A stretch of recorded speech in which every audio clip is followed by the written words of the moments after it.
There is a belief from a certain constituent of football writers, pundits, and so on that Ronaldo is over the hill.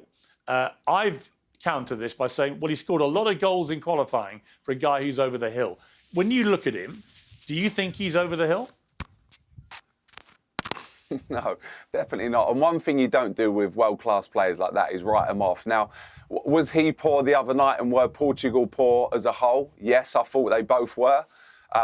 Is Bruno Fernandes the future of Portugal? Yes, he is. So he's integral to that as well. But I certainly wouldn't be sitting here writing Ronaldo off. I think Portugal have got more to give in this competition.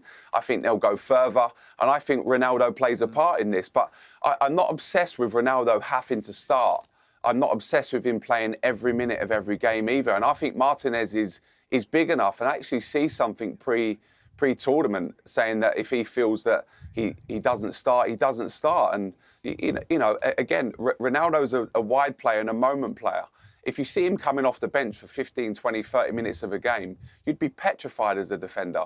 Not only his technical ability in terms of set plays and dead balls, but the moments and the magic that he can create. But listen, he certainly wasn't at it, but I'm expecting bigger and better things from him for sure. Yeah, I mean, Simon, it's interesting to me because I would say, and correct me if you think I'm wrong here, but if Messi has a quiet game, all hell doesn't break loose in the way that it does with Ronaldo. There is a kind of double standard about the way they get treated. Piers, what do you say to that? It does, because it does for me. Sorry to interrupt. I know you directed this at Simon, but the last World Cup, the first game when Argentina lost their first game, Messi come under so much scrutiny that he was walking about the pitch and wasn't the player he was. Yeah.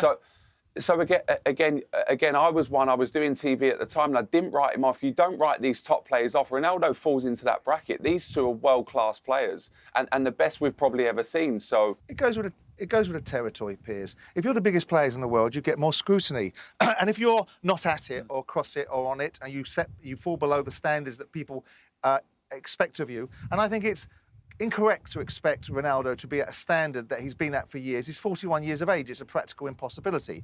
Is it the same thing? You like to suggest that people are writing him off and slaughtering him. No, he is a diminished proposition because he can't possibly operate at that level. He is past his best. It's not an offensive thing to say just because you're, a huge admirer of his. Do I think Portugal are likely to be a better side without Ronaldo in it? Probably. But there is also the flip side of that. As you said the other day, Piers, and as Sean Dyche said, the image of Ronaldo on a pitch is psychologically disadvantaging the opposition at times as well.